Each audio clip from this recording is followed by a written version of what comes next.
This is the L2 Media Network.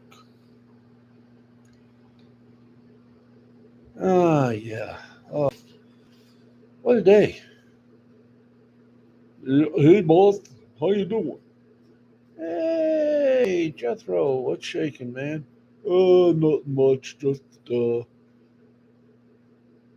a little blue. I mean, what with the logo dying, the Laker, your guy, my guy, everybody's guy. Of course, talk about Jerry West. Wait a minute, you knew about Jerry West? Knew about him? He saved basketball. How? He became the logo. I mean, we all knew how great he was as a Laker, but he put his stamp on the game. I mean, this guy Naismith may have invented it, but guys like Jerry West, they perfected it. And I gotta tell you, at least Jerry West. I mean, now that he's passed, they can shut up. Critics can shut up about changing the logo because that's his stamp. That's his way of saying no matter what happens, I'm going to be watching. Respect the game, respect the league, and by all means, remember, I'm watching you. You know what, Jethro? What? There are times when I think there's more to you than meets the eye.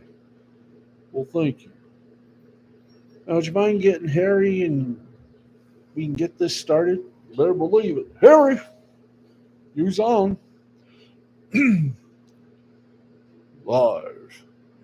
Live and direct from the Tom O'Neill Memorial Studios in the Park Forest apartment complex here in the beautiful city of Jackson, Michigan.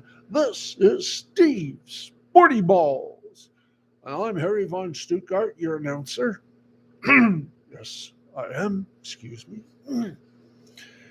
Catching a little cold there, guys, but I'm pulling through. Now, speaking of pulling, here's what's his name.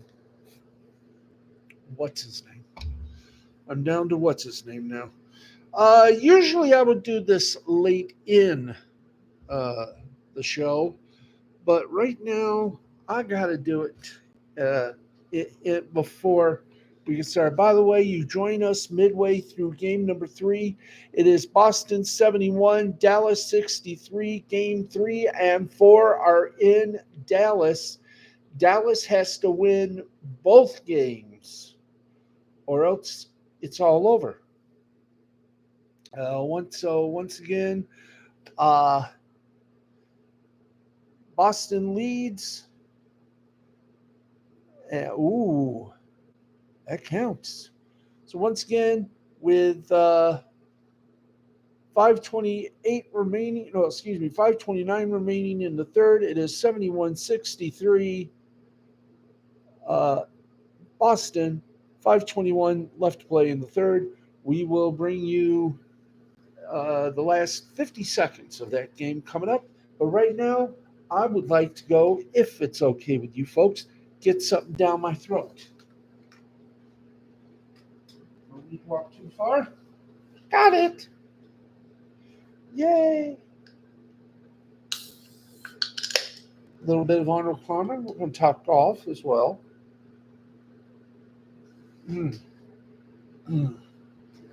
Everything we got for you tonight, including the AEW recap and a few other things.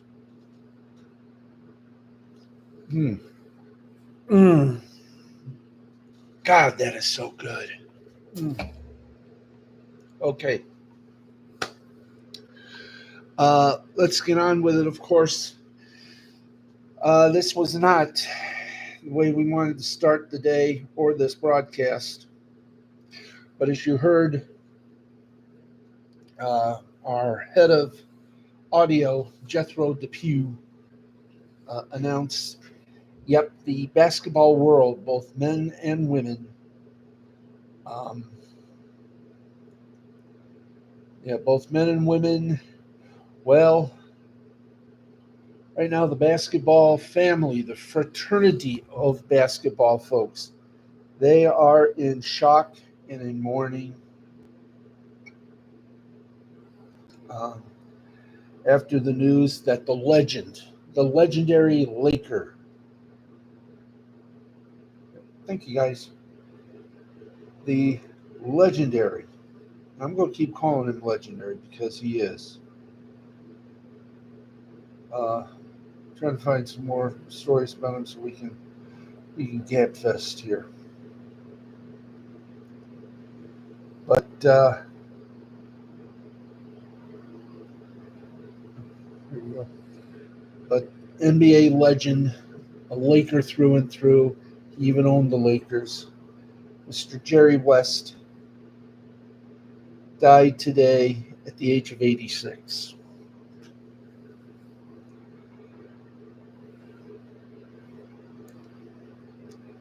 The Los Angeles Clippers announced West is widely regarded as one of the greatest players in NBA history, as well as almost indisputably its greatest executive.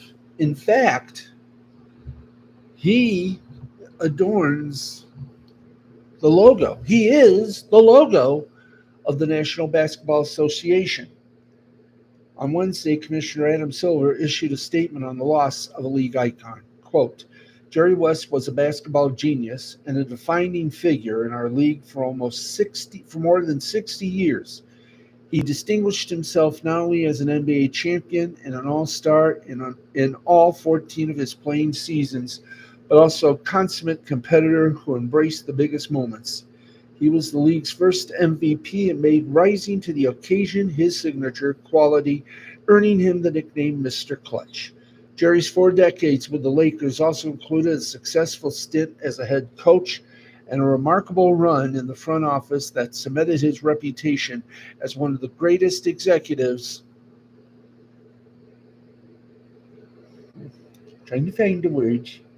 One of the greatest executives in sports history. He helped build 8 championship teams during his tenure in the NBA, a legacy of achievement that mirrors his on-court excellence, and he will be enshrined this October into the Naismith Basketball Hall of Fame as a contributor, becoming the first person ever inducted as both player and contributor. Um,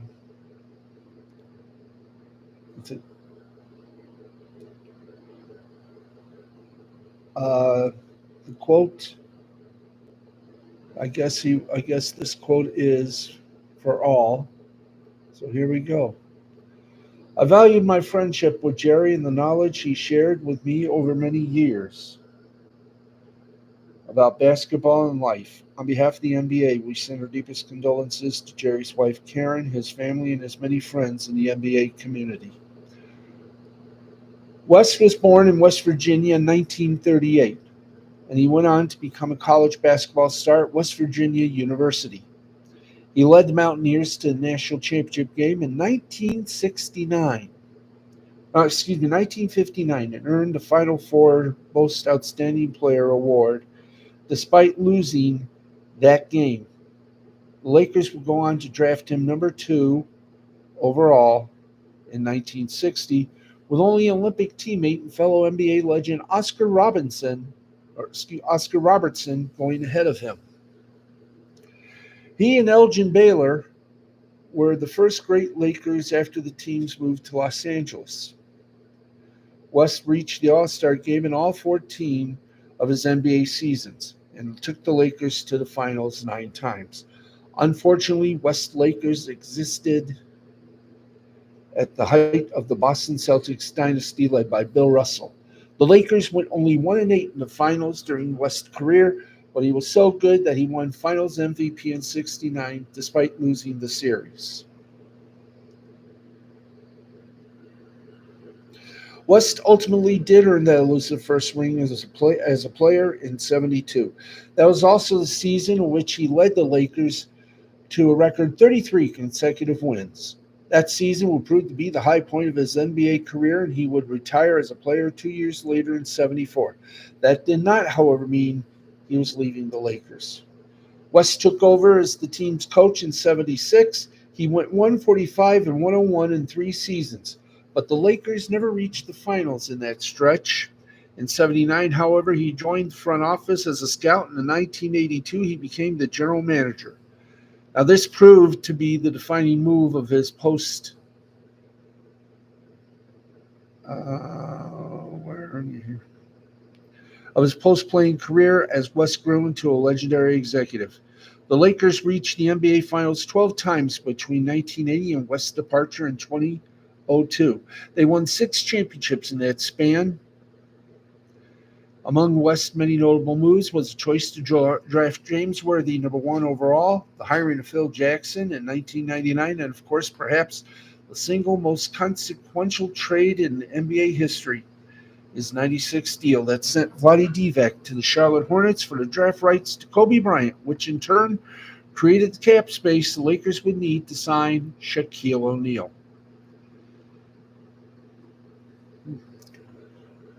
That single move built the foundation of West's last 3 Laker champions, as well as 2 more that followed without him.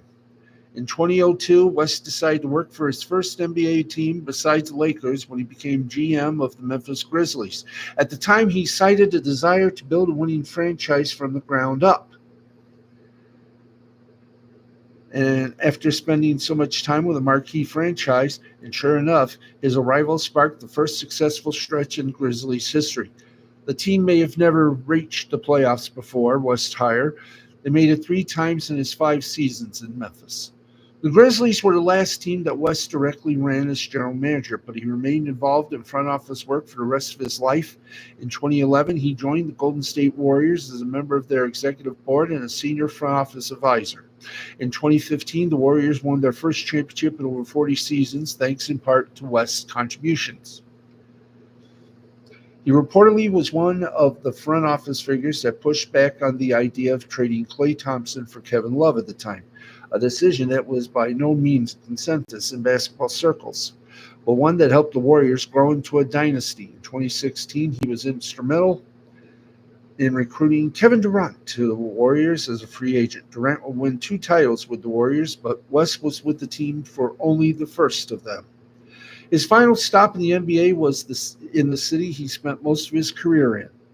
He joined the Los Angeles Clippers in 2017 in a similar role to the one he held in Golden State, and was involved in the free agency recruitment of Kawhi Leonard. He held his title with the Clippers until his passing. West is the second NBA icon to die in the last few weeks. Another Los Angeles basketball icon, Bill Walton, died on May 27th at the age of 71. Hall of Famer Chet Walker also passed away a week ago on June 8th. The basketball world has endured several losses of late, and West will be felt as deeply as any it has experienced. From his emergence as a college star in the late '50s through his work as a consultant with the Clippers in the 2020s, West spent the better part of 7 decades as an important figure within the sport of basketball. The modern NBA has practically never existed without his involvement in some capacity, but now the league will say goodbye to one of its all-time legends, and the man who literally left his mark in the NBA. And if you don't know what I'm talking about, look at the silhouette. Then you'll know. Look at the silhouette on the NBA logo.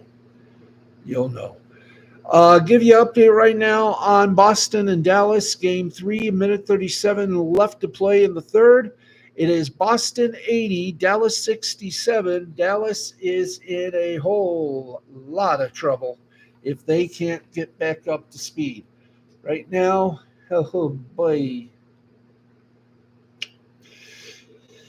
Yipe! Okay, it is 14 minutes past 10 o'clock. Taking a little sippy poo.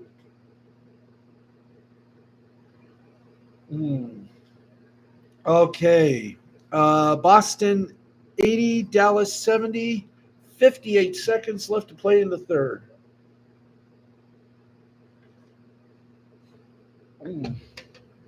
A reminder: we got game three.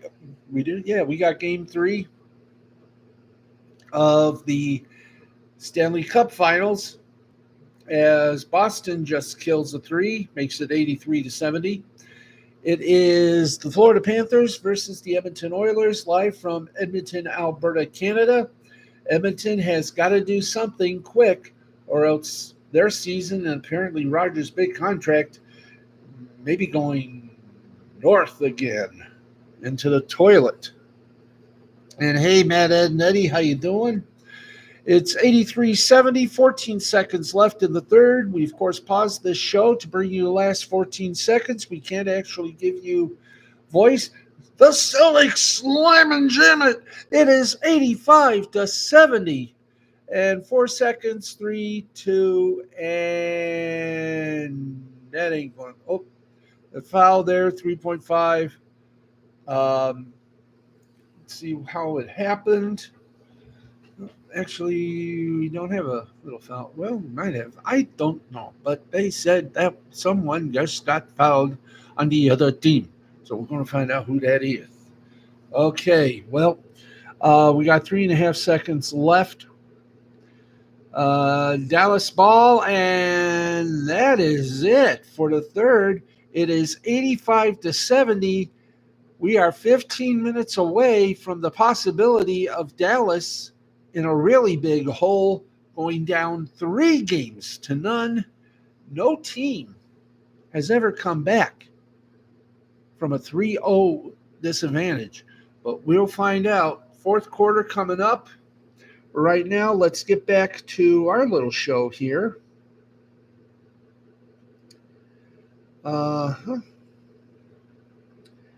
Yep, let's get back here and do more sports and some entertainment news for you. The Coca-Cola 600 at Charlotte Motor Speedway is set to move to Amazon Prime Video when the new NASCAR media rights deal goes into effect next year. The NASCAR Cup Series is in the 10th and final season of its current media rights deal with Fox and NBC. Now, in the deal, Fox covers the season's first 16 points races, plus the 2 exhibition races, the preseason Busch Light Clash at the Los Angeles Memorial Coliseum, and the All-Star race at North Wilkesboro Speedway, and NBC covers the final 20, including the entire 4-round 10-season postseason. Fox's coverage is split between Fox and Fox Sports 1, while NBC's coverage is split between NBC and USA Network, the latter having replaced NBC Sports Network after it shut down at the end of 2021. But starting next year, a new 7-year deal is set to go in effect, and it includes not only Fox and NBC, but Amazon's streaming service, Prime Video, and a return to NASCAR by TNT. Now, Fox is set to drop down to 12-point races while still covering the 2 exhibition races before Amazon Prime Video and TNT cover 5 races each. NBC is set to cover the season's final 14 races. Fox's portion of the broadcast schedule wrapped up this past Sunday at Sonoma, and one of Fox's final races of the season, the Coca-Cola 600 at Charlotte Motor Speedway, took place 2 weeks prior. It was recently confirmed that the first Cup Series race on Amazon Prime Video is set to be the Coca-Cola 600 in 2025 on Sunday, May 25th, as Fox has officially lost the broadcast rights to the Crown Jewel event after the most recent running last month. Now, Amazon Prime Video and the returning TNT both recently announced the addition of Dale Earnhardt Jr.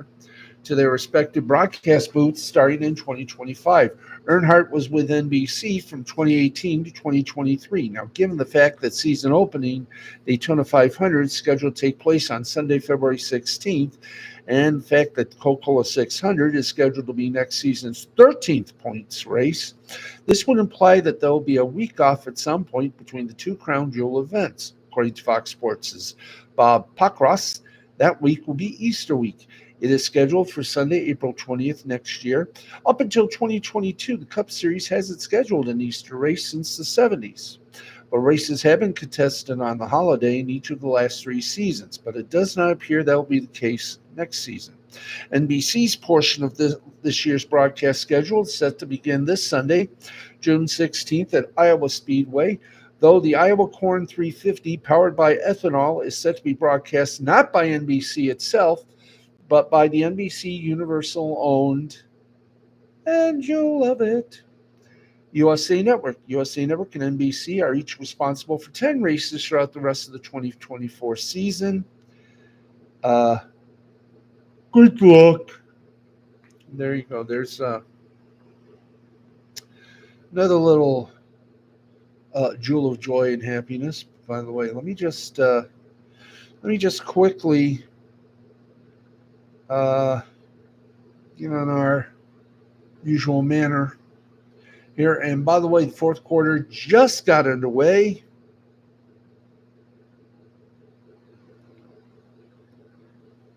Let's see.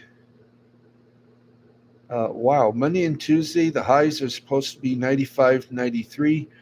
We'll give you some forecasts coming up. Oh, 3. It is now 88 to 70. 11:24 left. When we get to the last 40 seconds, we'll bring you our little version of play-by-play here. But right now, let's just see what's going on here. Okay, let's see. I'm gonna just go over to the activity log for just a little moment. Let's see about public post. Post to public. It's 91 to 70, Boston. Timeout called by Dallas, and boy, do they need it.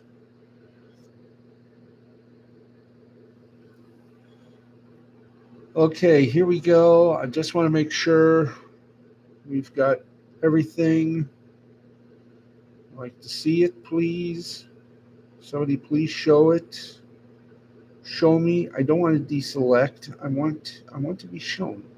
I want to be shown. Come on. View. Thank you. I like to view. Let's see. Game 3 recap. We'll do that. We'll go beyond our usual time. We got a few more stories, and then we'll hit the entertainment news. Okay, so we got it. We got it, guys. Thank you. Okay, let us, speaking of racing, bleep. Speaking of racing, let's, we're at 22 minutes before the hora. And I think it was on here where we had that little thing. I've got to find it here so we can give it to you. I love it when the teleprompter works. This is an exciting little piece of teleprompterage. Okay, come. Let's see.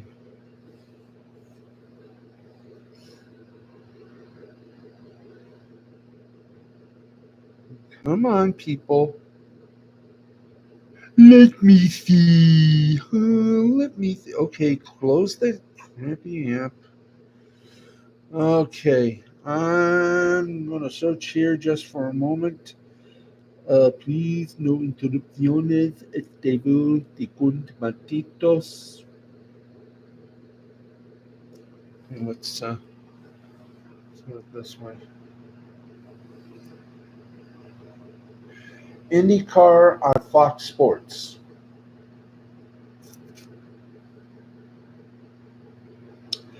Okay, here we go. We'll give you two versions here. Oops.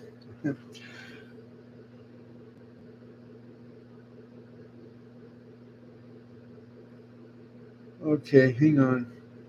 You gotta find. Thank you. One shot. Okay.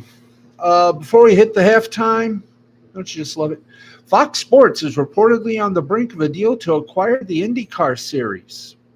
Now, I think on our electro board, it says that there's a possibility of the Indy 500 staying on NBC, but we'll give you the report and you be the judge.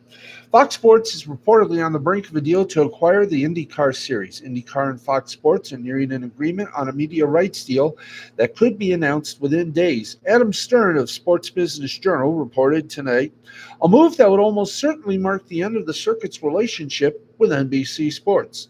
IndyCar races have aired solely on NBC dating back to 2019, but the relationship between the series and the parent company of NBC, Universal Comcast, dates back to 2009, when the now defunct cable network, then known as Versus, acquired the cable rights. The new deal will result. Okay, so we have to correct the board. By the way, almost 10 minutes left to play. It is Boston 91, Dallas 70. We'll have another report in about 5 minutes. The new deal will result in the Indy 500 airing on a third different network in just 8 years, after previously airing on ABC for 54 straight. Fox will have a vacancy on Memorial Day weekend starting next year when the NASCAR Coca-Cola 600 moves to Amazon Prime Video. That's not the only vacancy Fox will have next season, as a number of NASCAR Cup Series races on its broadcast network will be sliced in half from 10 to 5 as part of that circuit's new media rights deal. One can assume that some of the windows Fox used to use on NASCAR will instead belong to IndyCar. Now, it remains to be seen how IndyCar races will be split across the Fox Sports platforms. IndyCar has in the past emphasized the importance of broadcast television, and in recent years, the majority of races have aired on the NBC network. Unlike NBC, which shut down NBCSN in 2021, Fox still has a couple of 24-hour sports network, has still a couple of 24-hour sport networks in need of content. Fox Sports 1, Fox Sports 2, and my hairdresser's going to get theirs. Okay. For Fox, IndyCar marks a return to open-wheel racing after more than a decade. The company, when it was Speed Network,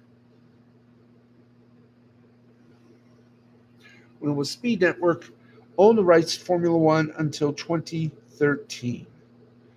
So, wow. Ain't that a hoot? So we'll let you know officially when that happens. Damn. Indy going to Fox. Okay, in our entertainment news, at 10:28 p.m. Eastern Time, that means we've been on the air for about 28 minutes as of now. And right now, 9:13. It is Boston 91, Dallas 75, 9:08 remaining. We'll give you another update on the Cemento Foop. And it's now 91.77. Okay. As of a week ago, the months-long talks for Skydance Media to take over Paramount Global seemed to be faltering at the finish line, and now it is all over. The saga of the sale of the company that controls Star Trek continues, and now another group has entered the arena. We have another bidder.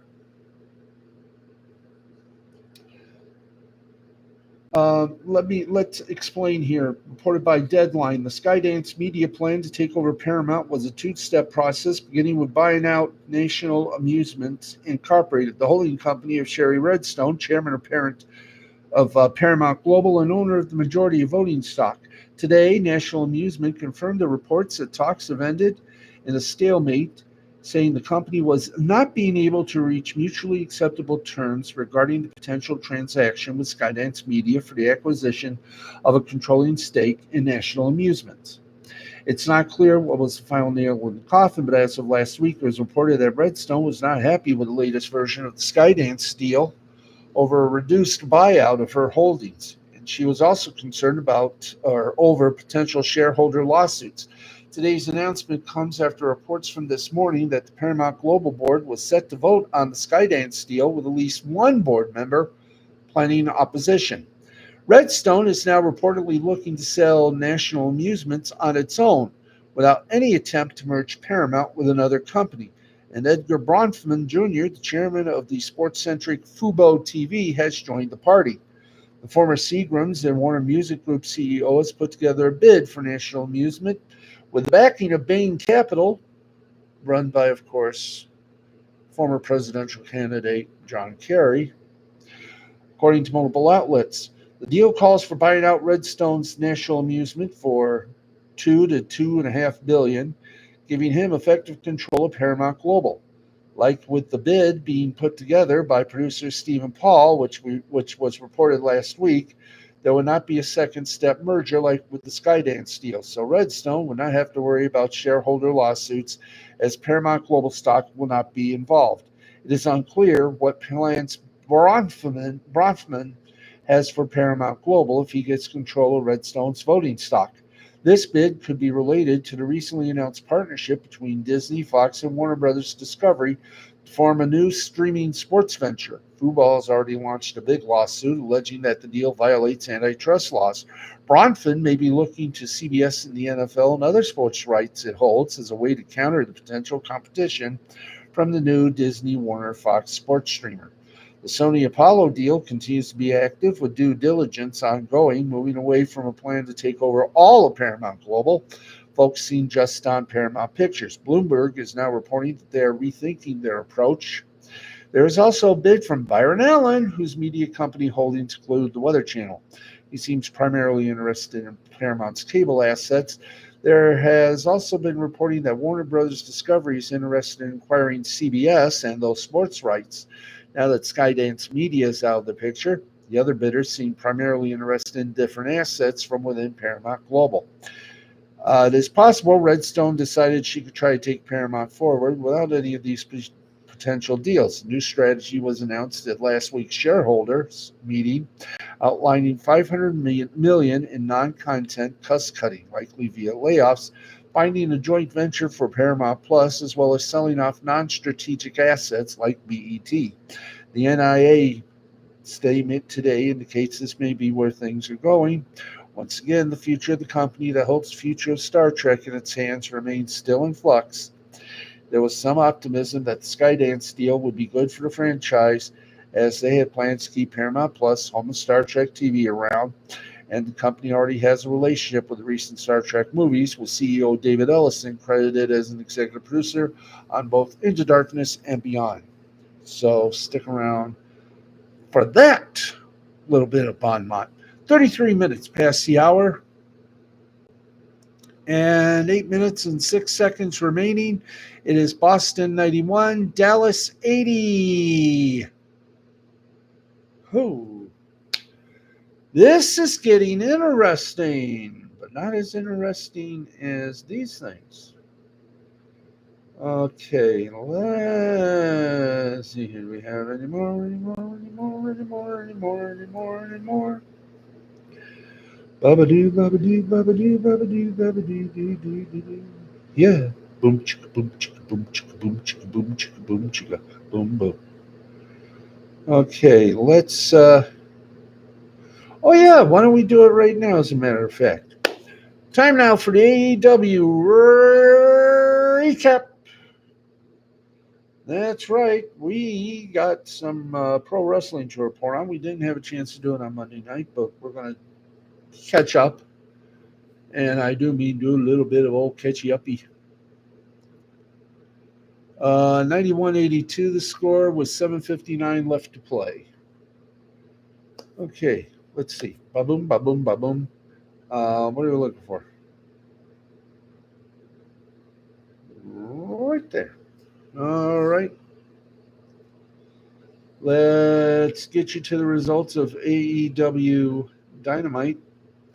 2 titles were on the line, the TNT Championship Ladder Match Qualifier, and more. And as you know, we cut the BS and just go straight for the Manuno. It is 93-84, 7:21 left in the game. Let's see. Let's go for the matches. We cut the BS. Jack Perry versus Dustin Rhodes in a TNT Championship ladder match qualifier. The winner by a little cheating, Jack Perry. Roosh versus Dion Rushman. That was a squash. Roosh won. And Roosh and MJF brawl throughout the Wells Fargo Arena. Then we had the Don Callis family and Roderick Strong versus Orange Cassidy, Mark Briscoe, and Kyle O'Reilly. The winner of that, ladies and gentlemen, was the Don Callis family and Roderick Strong.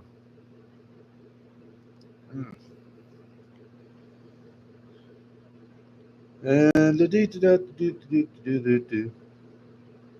okay, Hook and Samoa Joe with Katsuri Shibata versus the Premier Athletes with Mark Sterling. Wouldn't that make them not so premier? Anyone that gets hooked up with Mark Sterling? Oh boy. Winner of that was Hook and Samoa Joe. The Mercedes Monet, the champion, versus Zux for the TBS Championship. And the winner was Mercedes Monet. Chris Jericho, oh, forget about that. The learning tree does not work here. Daniel Garcia versus Nick Camarado. And the winner of that was Daniel Garcia. And then our main event match, Will Ospreay, the champion, versus Ray Phoenix for the AEW International Championship. And the winner was Will Ospreay. Congratulations. Yay. So there you go. Boom shakalaka laka boom shakalaka laka boom shakalaka laka boom. Hey, oi. Okay. Dallas continues to cut in the lead. 8:11 left in regulation. It is 92-87. 92-88.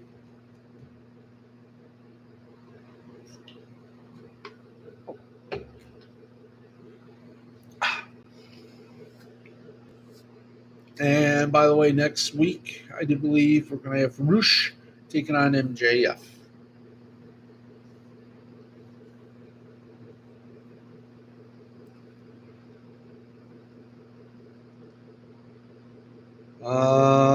Let's go. Boom.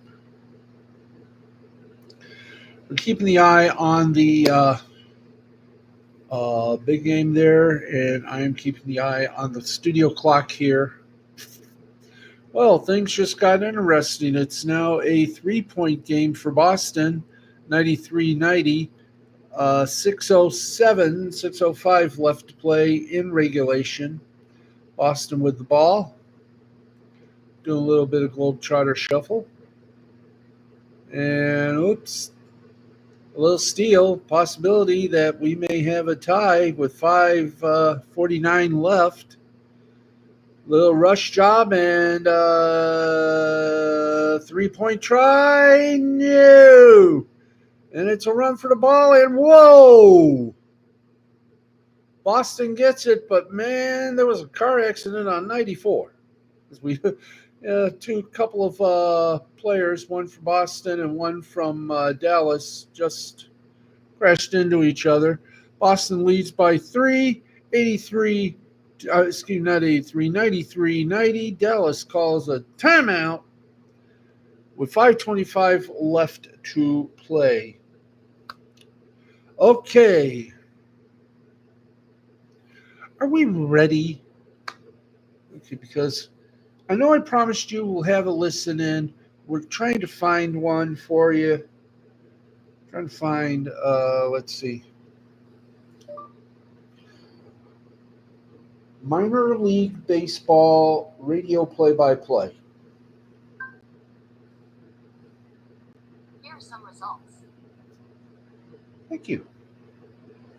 I love when things work out. I hope they're working out. Okay,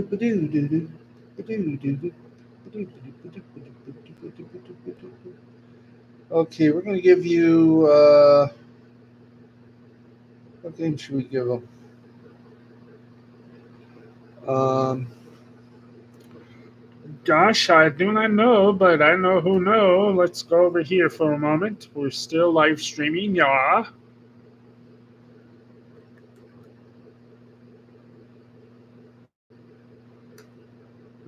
come on. Give us a break.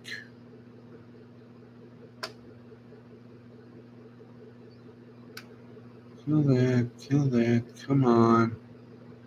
And can we just X, please? Thank you. Okay.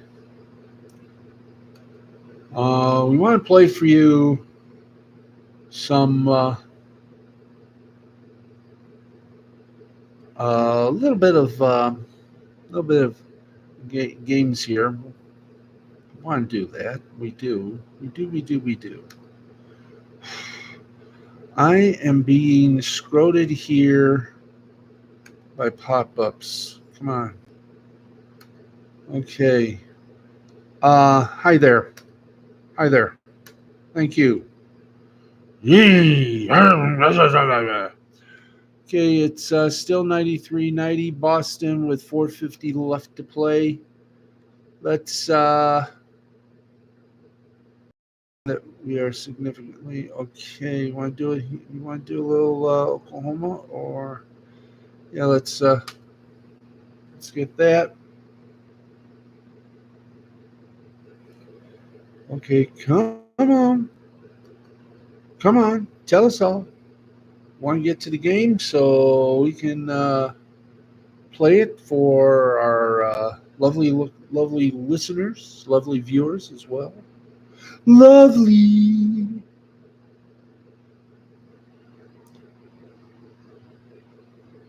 Okay, another timeout,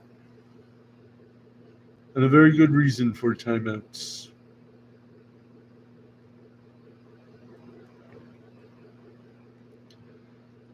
Okay, so right now it's middle of the eighth, bottom of the eighth, third of the eighth.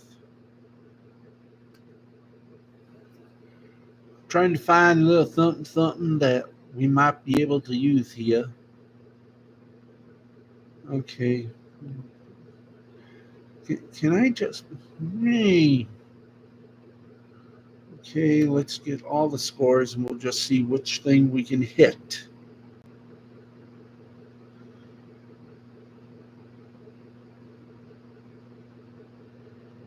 Okay, youngity. What am I doing here? I don't know. It's not clear. Okay, let's see. Oh, it's on Valley. Nice. Of course, we can't get that. Okay, let's.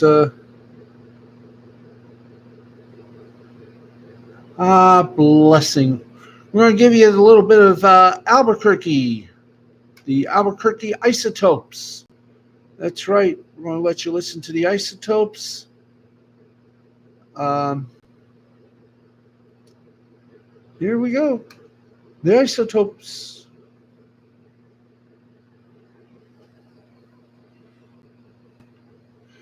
Yep, we're going to give you a little bit of the Isotope game for you for a little bit. Then we'll hit the scores very fast because right now things are, oh boy, crashing desperately.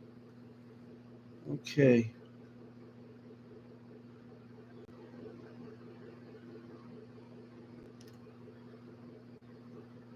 Status loading. Okay. It loads. We'll be able to give you.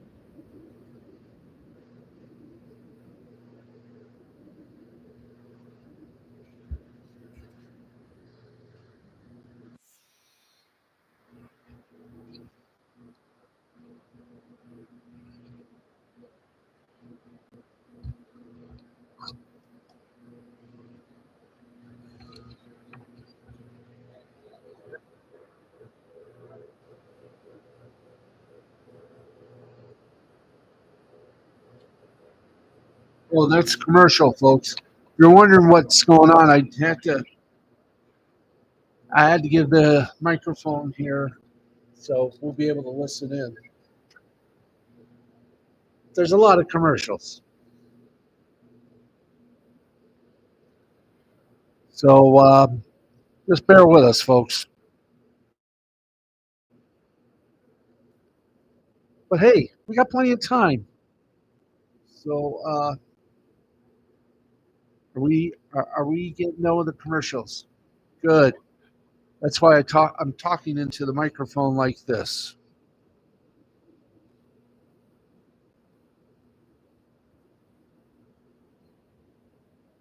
Okay. Anyway, let me give you the. Oh, things are cooking up here.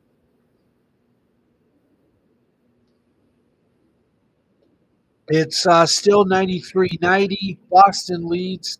Again, Dallas has to win this or the next game, or it's all over. They will be down. If they don't win this game, they'll be down 0-3. Here we go. Here we go. The isotopes.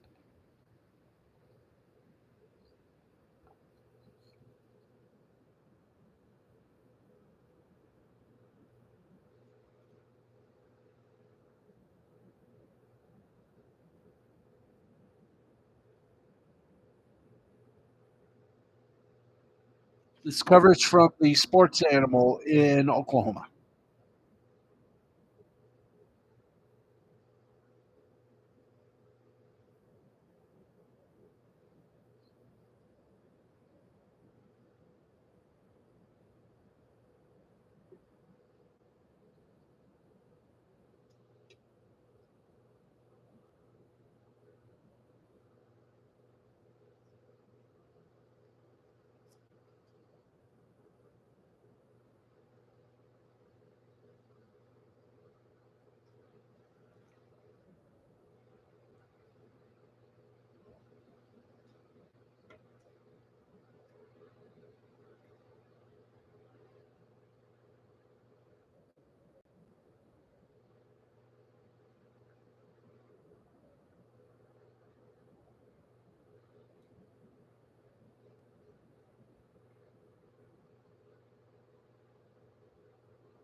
Dallas just scored, making it Boston 93, Dallas 92, 3:27 left to play.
Okay, we want to thank. Uh, thank you. Okay, we want to thank the Sports Bar for allowing us to do a little puddle jumping. And while I get my microphone completely twisted around here, so there we go. Just hey, hop, hop. Okay, come on, come on.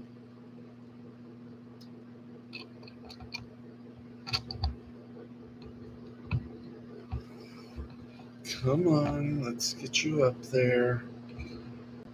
All right, there we go. Bring back the muff. Okay, we're back, and that was from the Sports Bar, 610 a.m., and of course they have an FM version. Welcome back to what we like to call the Panic Hour. Right now it is Boston 98, Dallas 83. And we're going to give you a more than just a score update. We're going to give you the time as well. 2:32 left to play. Dallas is on the line shooting for two. And here we go. First shot is good. Oh, that was only one. So it's 98-94. Boston can now just strip some time off the clock. And they're doing the best job. And whoa, they almost lose it. Jam slam. It's 100-94. Boston by 6, 2:12 remaining. And we're going to go right now to the scoreboard, or the board of score. And the moment we do that, turnover. Whoops. Back up, and another one. They slam it. It's 100-96, a 4-point lead. 1:54 remaining. Let's do this here. Gotta give you at least something to work on, as we have 9 minutes remaining on our broadcast. And since we're going to have a winner, a new champion. It's 100-96, still a minute 29 left. Joey Chestnut may not be competing in the 2024 Nathan's Hot Dog Eating Contest, but he and Takeru Kobayashi will still be going head-to-head in a live event later this year. On Wednesday, Kobayashi and Chestnut announced Chestnut versus Kobayashi unfinished beef. And by the way, Dallas is down by a basket. It's minute 11 remaining. Boston up by 2, 100-98. Let's get this finished. The announcement comes just one day after Major League Eating barred Chestnut from competing in this year's contest due to his new partnership with a plant-based meat brand. Last month, Kobayashi appeared to announce his retirement in the Netflix film Hack Your Health, The Secret of Your Gut. And whoa, Boston 102-98, 42.2 seconds left. I'm going to continue on here. The announcement, which will air live on Netflix on Labor Day. And it is Boston's ball. Yes, it is. Or is it Dallas's? It's Boston. Nope, it's Dallas. Dallas's ball. With 37 seconds left, 102-98. Three-pointer will not do it, but a three and a foul could. But here we go. Three-point play. No. It is, 22 seconds. And you know what that means? Shot clock is off. The shot clock is off, and let's see who the foul is on. Well, just take a look at this. Bam, they missed that one. And, yes, wouch. Okay, so it's 102-98, 2 free throws. The first one, good. It's 103-98. 5-point Boston lead. 22 seconds. Shot clock is off. Oberon White is the man at the line. Second shot, good. It's 104.98. And that is a 14-point lead. Are you sure? Yeah, 8, 6, 9, 99, 100, 102, 99, 100, 101, 102, 103, 104. 7-point lead by Boston. Let's read this, get to the scores, and we'll give it to you. Now the two Frankfurt rivals will sell things once for all September 2nd. In a statement, Chestnut said he can't wait to go another round with Kobayashi, his toughest opponent on competitive eating. Kobayashi also released a statement predicting a win over the 16-time Nathan's hot dog eating champ. From 2001 to 06, Kobayashi owned the annual hot dog eating competition, but Chestnut dethroned him in 2007. 1 year later, Chestnut defeated Kobayashi in a 5-dog eat-off. Since 2007, Chestnut has completely dominated the event, winning 16 of the last 17 years. Kobayashi hasn't met Chestnut in 4th of July tradition since 2009. Now, the 4th of July tradition you can catch on ESPN, but this one's going to be on Netflix. And I got to do something about this damn hair. If I wash it, maybe curry it. Okay, 22 seconds left. Boston 104, Dallas 98. We got scores, and that is it. We are going to go long, so let's get going. And here we go. Dallas with the ball. Dallas is going to have to shoot more than threes. They don't do it. And guess what, folks? Dallas is in a huge hole with 14.6 seconds left to play. And, oh boy, can you dig a huge hole any deeper for Dallas? Down 7. Dallas needs a victory or it is over. And how humiliating is Boston? Griega ups its lead 105-98.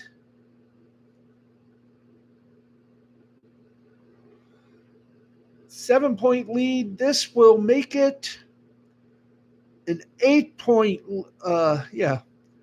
8-point deficit. 14.6 seconds left. Dallas, well, chance for a 3. Nope, we have a foul call. And right now, the Dallas fans, I wish we could play audio, but we can't. It is 106-98. It's an 8-point lead, but the Mavs may have a little bit more life on it. Let's see. They got 10.8 seconds. Basket missed. Ooh, boy. Dallas is in a pickle. They'll have to split the pair. Luka Doncic looking on. 106-98. 106-99. So 9-point game, 10 seconds left. And it is all but over. Boston goes 3 up on the Dallas Mavericks. The final score, 106-99. Let's get you quickly to some other scores. Let's go to Major League Baseball. Top of the 5th, Angels lead the Diamondbacks 7-0. Top of the 6th, White Sox, Mariners, no score. Bottom 3rd, Dodgers over the Rangers 1-0. Final scores, Twins 17, Rockies 9. Brewers 5, Blue Jays 4. Giants 5, Astros 3. Padres 5, Athletics 4. Orioles 4, Braves 2. Tigers lost to the Nationals again 7-5. Cubs 4, Rays 3. Mets 10, Marlins 4. Red Sox 8, Phillies 6. Reds 4, Guardians 2. Cardinals over Pirates 4-2. Yankees over the Royals 11-5. Brazilian soccer, all games postponed due to weather. Argentinian soccer, Godoy Cruz and Rosario Central tied at 1. Argentinos Juniors beat Central Cordoba SDE 2-1. Gimnasia La Plata over Baracas. Sorry, Mr. T, but you guys sucked. 2-1 final score. Independiente and Banfield 2-1 final score. WNBA action was the sun up and the sky was down. 83-75, the Sun win. And folks, that is going to do it for us. We thank you for tuning in. Tomorrow night, we got the NHL game number 3 from Edmonton. We will try to bring you the last few seconds of that game as well. But once again, the Boston Celtics have dealt a severe blow against the Dallas Mavericks. No team has ever come back from a 3-0 deficit in this millennium.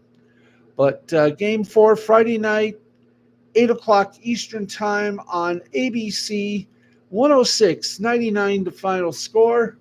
I'm Steve the Baxman Baxley. That is it for us, for my producer and my co-host for my producer and equal host of the Last Call Cafe, Mr.